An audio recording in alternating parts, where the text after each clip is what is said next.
Hey everyone, welcome back. I wanted to have a quick chat with you all about the negotiations that began today regarding raising the U.S. debt ceiling. President Biden and Kevin McCarthy met today to begin discussions, and while we don't know how those discussions played out, we do know the opening positions that both of these men took into the discussion.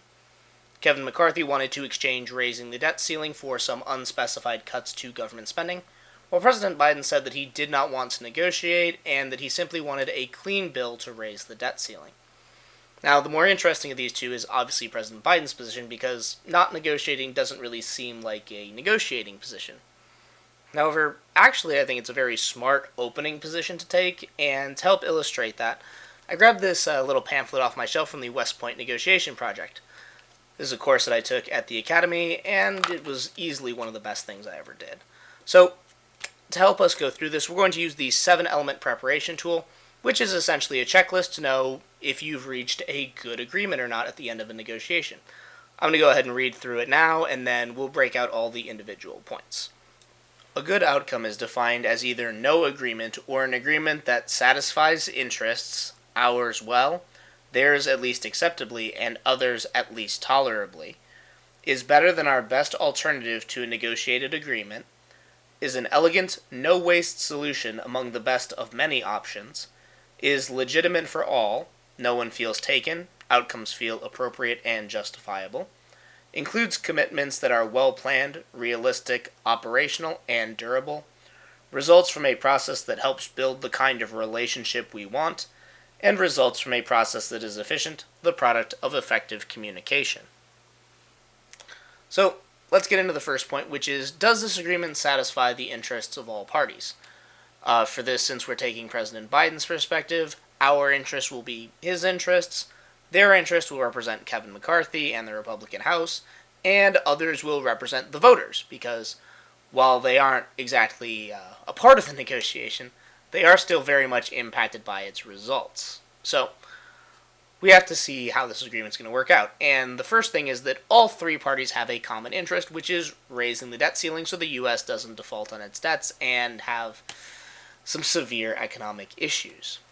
However, really only Kevin McCarthy and the House have that other interest, which is making these cuts to government spending.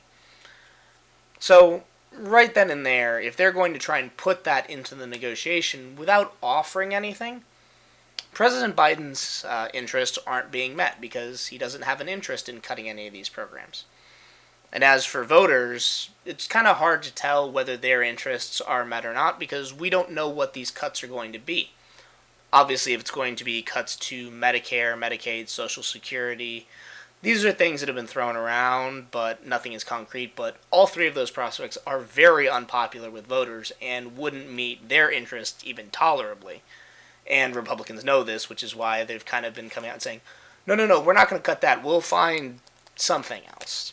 What that something is, they're not saying, but it could be really difficult for them to find something to cut that would be significant enough to actually have an impact on the budget that would meet the interests of all parties in the negotiations. So, right there, Kevin McCarthy is kind of not in a great position to start off, while President Biden, his interests are shared by all three parties. So, it'd be very easy for his position of, let's just raise the debt ceiling, to create a good outcome for all parties involved.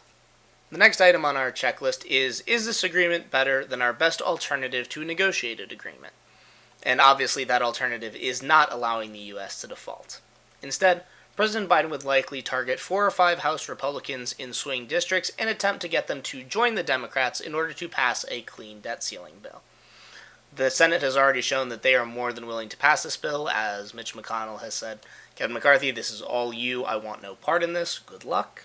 So, once it gets through the House, it can get through the Senate and be signed by President Biden. So the question is, how can he get those 4 or 5 Republicans?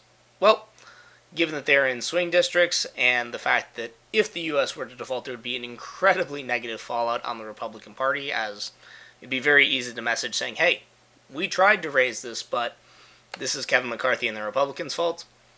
Those people in swing districts would very likely lose their seats in the 2024 elections. So they might be persuaded as it gets a little closer to the deadline and that pressure gets a little bit more real to say, ooh, if we don't do this, we're definitely going to lose our seats. So Let's risk it in the primary, and we will vote to raise the debt ceiling and protect the U.S. economy. Again, President Biden just has more leverage because Kevin McCarthy's only alternative to a negotiated agreement is to crash the U.S. economy and have the U.S. default on its debts. So Kevin McCarthy really doesn't have a good alternative, while President Biden does have a solid and achievable Plan B. Our next question is the agreement an elegant, no-waste solution among the best of many options? This is a tough one to evaluate because the options are pretty scarce. On the one hand, President Biden has said, I only want a clean bill, so he hasn't really given any options. And on the other hand, Kevin McCarthy is saying, we want to cut spending, but we as the House Republicans can't agree what spending to cut, so we don't really know what our options are. And that kind of makes it very difficult for me to try and evaluate who has the better position in this stage because we have no options on one side and unknown options on the other. I suppose the only way you could evaluate it is to see who is more unified behind their option. And for that, again, it goes to the Democrats because not only do they have the White House and House Democrats, but in the Senate, they have the support of Senate Republicans for passing the clean debt ceiling raise. So Kevin McCarthy just doesn't really have the same unity in the House conference, so his position, while not a whole lot weaker in this category, is still the weaker of the two. The fourth item on our list is the agreement legitimate for all? No one feels taken, outcomes feel appropriate and justifiable. And here the Republicans have a little bit of a legitimacy problem because they don't always seem to care about the debt ceiling. In fact, under President Trump, they raised the debt ceiling 3 times without adding any caveats, constraints, or other measures to the bill. Now, I will admit that Democrats did vote against the debt ceiling, but they could have filibustered and obstructed it in the Senate, and they opted not to, simply making their votes against it a protest of various Trump policies, such as the tax cuts and some of the Muslim ban type stuff that was going on at the time.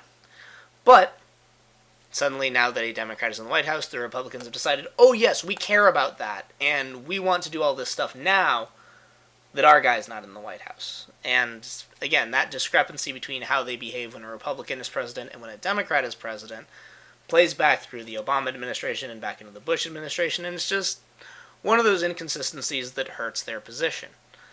Additionally, they're asking for Joe Biden to make all these concessions while not offering anything in return.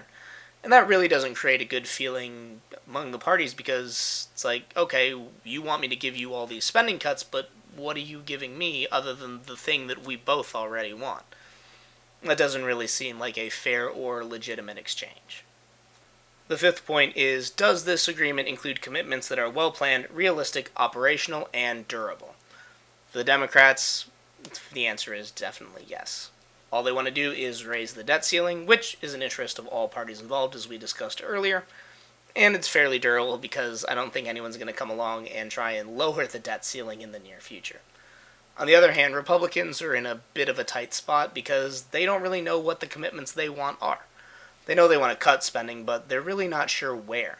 Some of the ideas that have come out include Social Security, Medicare, Medicaid, and defense spending, along with a couple of others.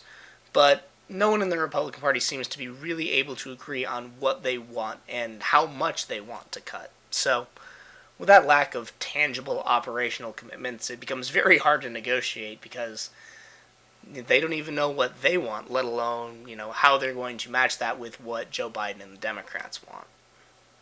The last 2 points on our checklist are pretty closely related, so we're going to cover them together.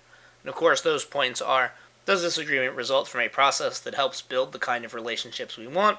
And does this result from a process that is efficient, the process of effective communication? And the answer is, right now, we don't know yet. In the lead-up to this first meeting, there was a little bit of strong language exchange, but after the meeting, Kevin McCarthy came out and gave a press conference where he said that he was pretty happy with how things went, and then he looked forward to further discussions on the matter. So, I think we can at least take that as a good sign that negotiations are not off to a bad start, but we'll just have to wait and see how the process plays out and what the relationship between Biden and McCarthy evolves into, especially when other issues such as other pieces of legislation, investigations in the House, and any other rhetoric that may come out of both of them. So, on this front, we're just going to have to wait and see. I think they're pretty much on equal footing at the start of this negotiation. Looking back over the 7 elements we discussed, it does seem that Joe Biden's choice to not negotiate might actually be the best opening to these negotiations. He's come out with a clear position that has very well-defined commitments and meets the interests of all parties involved to some degree. Granted, it's not everything that everybody wants, but everybody walks away with something. Also, he has a viable alternative in trying to pick off 4 or 5 Republicans and have them cross the aisle to join Democrats to get that clean debt ceiling bill passed. Meanwhile, Kevin McCarthy doesn't really seem to know what the interests of the Republican House majority are. They don't really have any commitments to how they can achieve them, and he has no real alternative to a negotiated agreement. So, right now, considering all of these factors, looks like Joe Biden's opening gambit to not negotiate may be the best negotiation strategy he could have come up with. Think about it. Thanks for watching. If you want to see more of my content, subscribe to the channel and make sure to hit the bell icon so that you get notified whenever I post new videos. If you want to support me on my other social media platforms, all of the links you need will be in the video description below. If you have any questions about this video or another topic that you'd like me to discuss, leave me a comment and I'll do my best to get you an answer. Thanks again for watching, and have a great day.